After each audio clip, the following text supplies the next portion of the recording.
Intruder! Get her! Looks like we're introduced. Whatever you do, don't die now.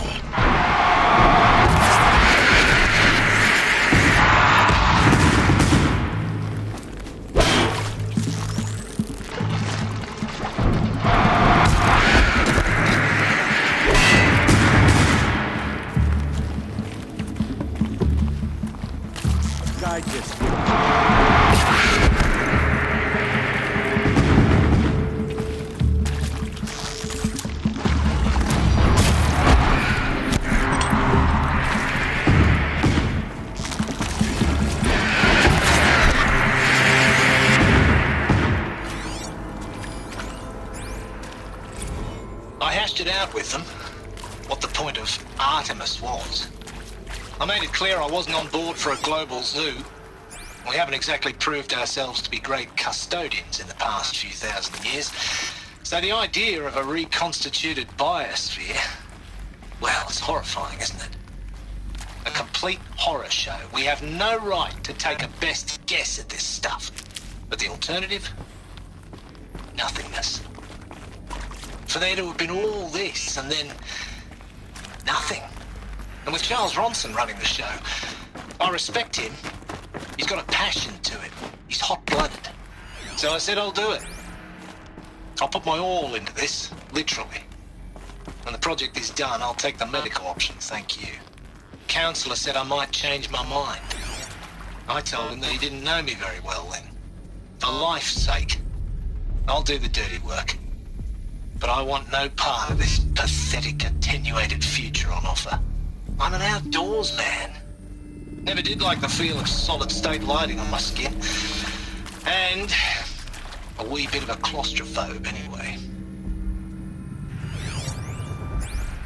Zero Dawn. He is art, in a way. An expression on the grandest scale. But there is so much unfairness. Why was I chosen? Was it decided by committee? By algorithm? My family will be saved because I happen to graduate in art history? Is there this another right? route? I've done this before. Dr. Sauvé? Just need my focus. Christina Sauvé? Yes. I met a man, another historian. His fields are Bauhaus and the New Materialists. But he once attended one of my talks. Another unfair chance. Of all the many people in that auditorium, that we should both be here now. And yet, I feel more accepting of my fate. No, it is not fair, not at all. But for the sake of my family, for the sake of art. Art is alive. It must be able to speak from beyond history and echo in the future, not perish into oblivion. This opportunity, I must do this. Now, those lame FBI black hats at Mockingbird back in the day, I enjoyed schooling them. But maybe I went in too hard on this poor counselor. She was cute, and just going down a checklist after all. Couldn't expect her to see how ridiculous Zero D's ambitions are. God's own budget thrown at a kid playing with a hologram sculptor. I'm just calling it like it is. Palms up, honey. I'm just calling it like it is. Hey, look, Mom, I'm making nature. Now, if nature is so important, why not let nature take its course? Extinction? That's natural. Zero Dawn? No, ma'am, that ain't. Heck, it's so unnatural to be called an abomination back home, and you know it. That's why you're hiding it. Meanwhile, my little honey of a counselor, she's munching the inside of her cheek. Bad habit. She chewed one of her nails, too, just one. Not your day, was it, little sweet pea? Saw her quota slipping away. Said, I assume you intend to decline the assignment, Mr. Tate. Here we go. Another one of these. You kidding I me? need to find the right configuration. 18 months hard labor in exchange for 30 years lounging around Elysium watching porn? Sign me up.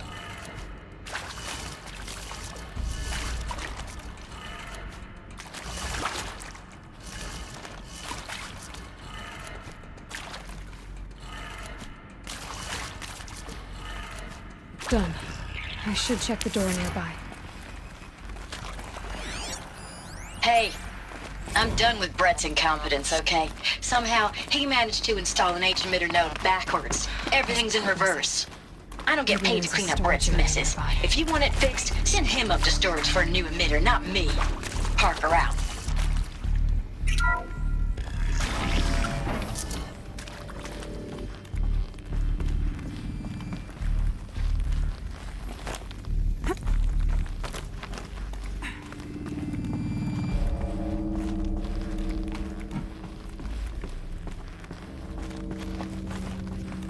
Found one. Looks intact.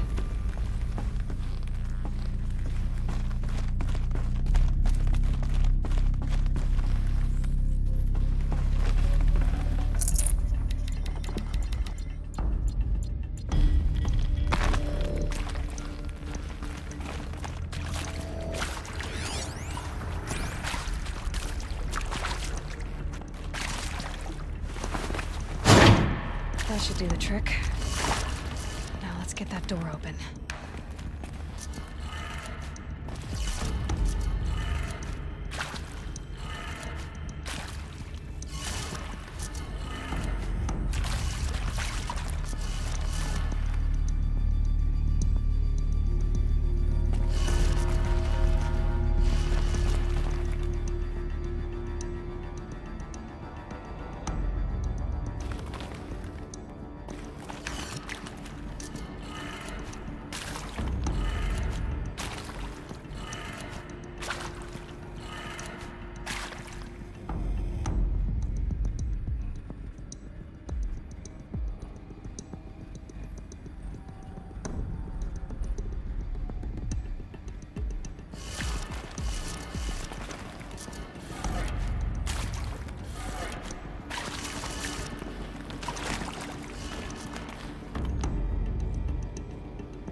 That did it. Door should have power. Now to see what lies beyond it.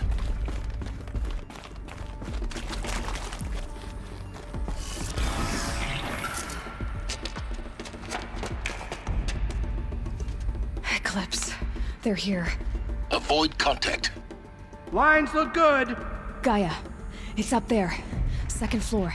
Can you reach it? So much for avoiding contact.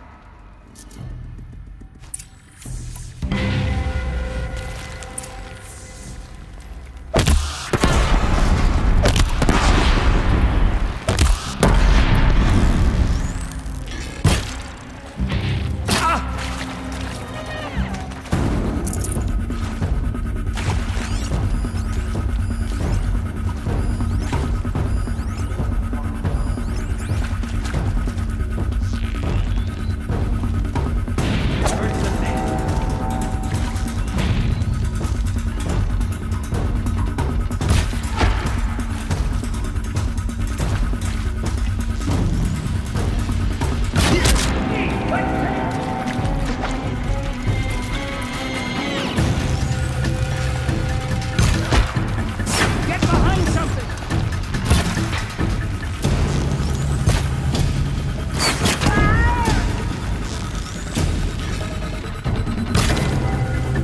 Come.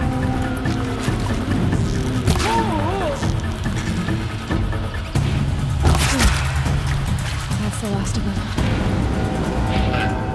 Ancient structural failure. Repeat. Or not.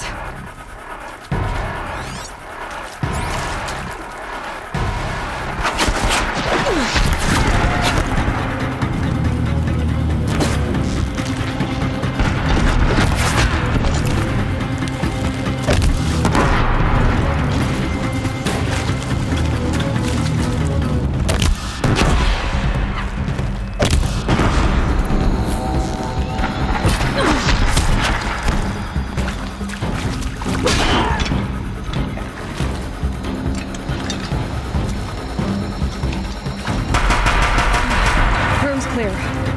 For a moment, anyway. It's moving. You have to find Gaia.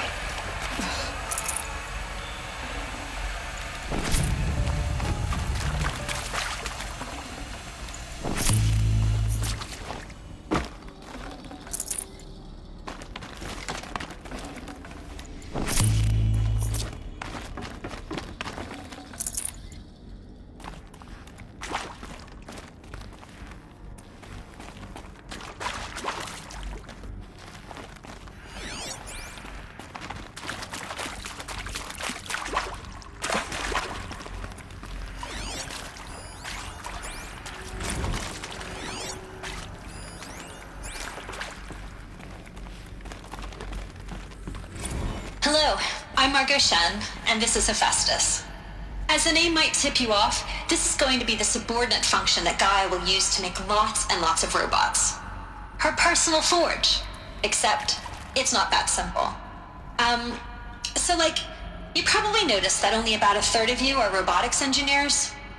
The rest, experts in machine cognition, virtual heuristics, that stuff. Well, that's because we aren't going to be the ones designing and building robots. The last thing we want is to burden Gaia with a bunch of outmoded 21st century designs. Waste of time. Our purpose is to empower Gaia to build the robots, and not just build, imagine, from scratch. Any robot she needs for any conceivable purpose, designed and fabricated at a snap of a finger. Hers. Her finger. So, Hephaestus isn't really the forge. It's more like the knowledge of craft and ingenuity of a mastersmith to wield the hammer. Encoded as software. Virtual creativity made real. Gaia's already learning. In simulations, she's doing some very creative things with fractal assembly and animal morphologies.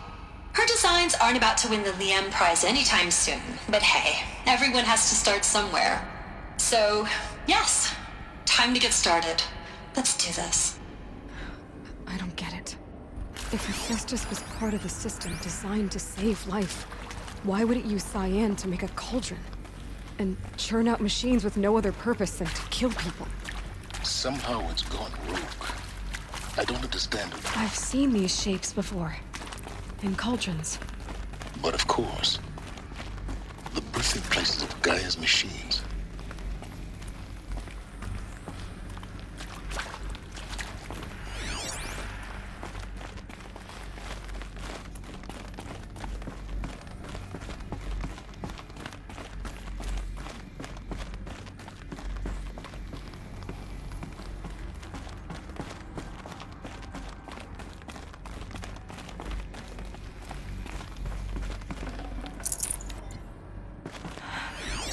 I think this is it. Elizabeth Sobek's office. But it's sealed off. There's got to be a way inside. Keep looking. More eclipse. Careful now.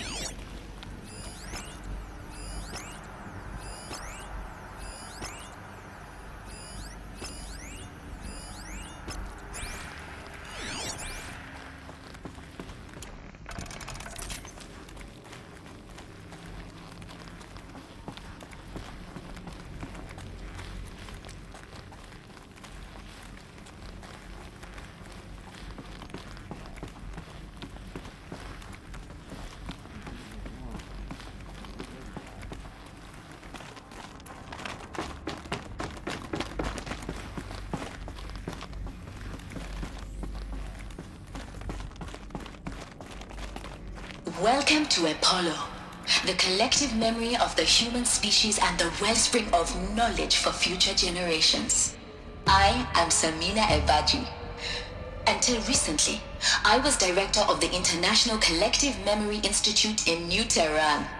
As a heritage professional, I devoted my career to the preservation of human knowledge, creative endeavor, and cultural achievement.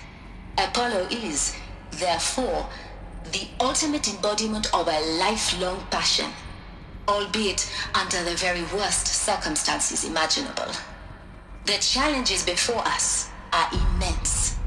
Specifically, we will have to design and implement 4 major initiatives simultaneously. First, the construction of data repositories in cradle facilities around the world ensuring redundancy. Second, the collection and processing of a projected 180 million discrete data entries, 42 zettabytes of data in Mandarin, English, Spanish, and Arabic. Third, the transferal and encoding of all that data onto DNA encapsulated in synthetic fossils. The only medium capacious and durable enough to safeguard it without degradation for the centuries to come. And last, but not least, the development of the holographic interface and gamified curricula, by which future humans will commune with Apollo, progressively unlocking heuristic learning modules, leveling up their knowledge and skills they will need to take control of the terraforming system. That is the future towards which all of our efforts will be directed. Not just the preservation of the past, but the seed for the flourishing of a new tree of knowledge. Welcome, and let us begin.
That's the last of them. Alone once more.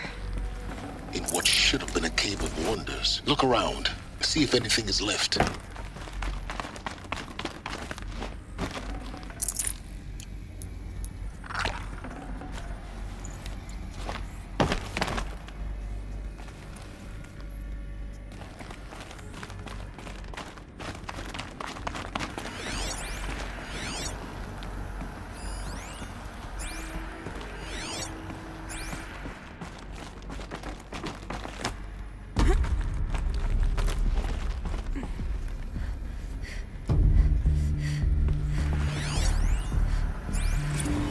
Dr. Sobek, please archive this testimonial in Apollo. Cross-reference to all mentions of my name and Operation Enduring Victory.